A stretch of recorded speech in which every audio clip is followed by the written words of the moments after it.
السلام علیکم ملګرو د جمعیت علماء اسلام مشر مولانا فضل الرحمن صاحب او د وفاق المدارس صدر شیخ الاسلام مفتی محمد تقی عثماني صاحب یو اعلان کړی دی پوره تفصیل در سره شیر کوم ان شاء الله. بل طرف ته د باجوړ د پی ټی آی ایم ان ای مبارک زیب هغه باندې سخت الزامات شروع دي، تنقید پی شروع دی د پی ټی آی د طرف او د غدارۍ ټاپی پی لګول کیږي. بل طرف ته د جماعت اسلامی والا تر اوسه پورې هغوی بنګ سکلي ودو او اوس एकदम راویښ شلو او د آئینی ترمیم خلاف میدان ته راغله، باقاعده پریس کانفرنس یې کړی دی او دا چیلنج کړی دی.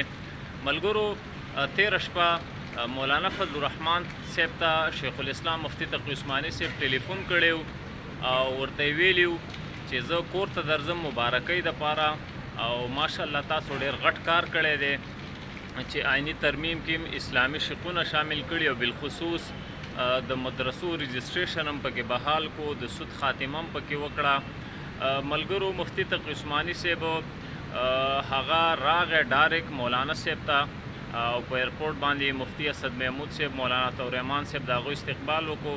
نو چې راورسېدو مفتی تقی عثماني صاحب وویلي چې په ما ټیم نه تېرېدو، په ما سات نه تېرېدو چې کله ما دا واورېد چې آئینی ترمیم هغه منظور شو، په هغې کې تاسو دومره غټه کارنامه کړې ده، یعنی یو ډېر وخت پس موږ ته دا خوشخبري میلاو شوه. او بیا په اسلام آباد کې د کامران مرتضی صاحب ته جمعیت علماء اسلام سینیټر او ډېر لوی قانوندان دی، هغه په باره کې هم خبرې وکړلې، هغه ډېر محنت کړی و په دې آئیني ترمیم کې. نو مفتی تقی عثماني صاحب او مولانا فضل الرحمن صاحب مشترکه اعلان وکړو چې ټول قوم ته پکار ده چې د جمعې په ورځ باندې یوم تشکر مناو کی، یعنی هر سړي ته پکار ده 2 رکعاته نوافل ادا کی، شکرانه د الله شکر ادا کی، جمعیت علماء اسلام ته خصوصي دعا وکړي، مولانا فضل الرحمن صاحب د صحت دپاره او د هغه د کامیابۍ دپاره خصوصي دعاګانې وکړي.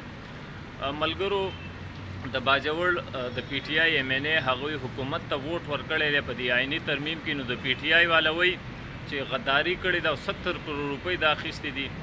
ملګرو په دې آئینی ترمیم کې الحمدلله اسلامي شقونه شامل شوي وو، مبارک زیب دې ته ووټ ورکړی دی، موږ ورته مبارکباد پیش کوو او قابل تحسین زبردست کار یې کړی دی.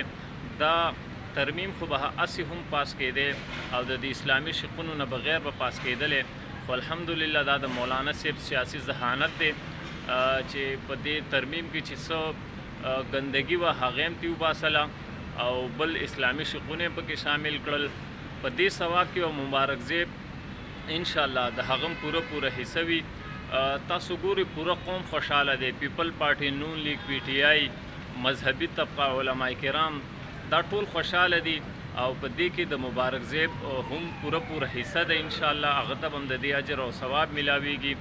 د باجوړ قوم دپاره هغه ډېره غټه کارنامه کړې ده. چلو اسلام آباد چلو جلوس دی او جلسه دی، په دې هیڅ نه کیږي. مبارک زیب غوندې کار کول پکار دی، باجوړ د ترقۍ دپاره کار کول پکار دی. دا ووټ چې هغه ورکړی نو هغه سره دا وعدې شوي دي چې ستاسو د باجوړ دپاره به دا منصوبې کیږي، دا کارونه به کیږي. نو دا بالکل صحیح خبره ده. د باجوړ قوم ته چې کار وکړي انشاءالله د باجوړ غیرتي قوم به د سره ولاړي او پی ټی آی سره غداری نه ده کړې، د عمران خان سره نه ده کړې، بلکې پی ټی آی د دوی سره غداری کړې ده چې د دوی د ګنده سیاست دپاره د دوی ورور ریحان زیب شهید شو، هغه استعمال کو د خپل سیاست دپاره.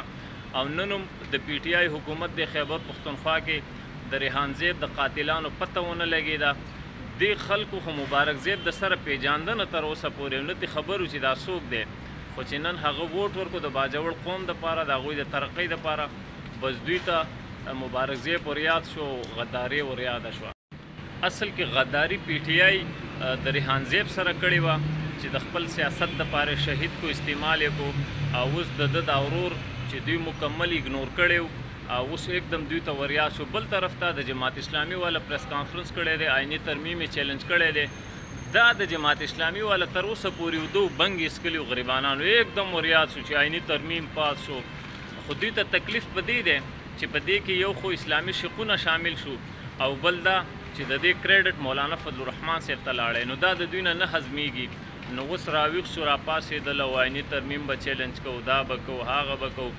حالانکې آئینی ترمیم ښه زبردست آئینی ترمیم پاس شو او په دې کې چې څومره د جمهوریت او د سیاستدانانو خلاف کومې هتکنډي استعمال شوي هغه ته بالکل کرش ولي او اسلامي شقونه هم پکې شامل شو. نو د دوی دا تکلیف چې کوم دی دا صرف د مولانا صاحب نه او دوی بیا پروپاګانډا بل هم شروع کړي چې مفتی اسد محمود صاحب ته د خیبر پختونخوا د گورنر شپ چې کوم دی آفر شوی دی د هغې دپاره دوی ورکون. دا ټولې فضول خبرې دي، بکواسات دي. جمعیت علما اسلام د دې رد کړی دی، د دې تردید کړی دی. دا پروپاګانډې به انشاءالله اوس د کامیابېدو نه دي او مولانا فضل الرحمن صاحب ته عزت د الله تعالی ورکړی دی. ستاسو په دې هتکنډو او په دې پروپاګانډو باندې د هغه عزت نه کمیږي انشاءالله.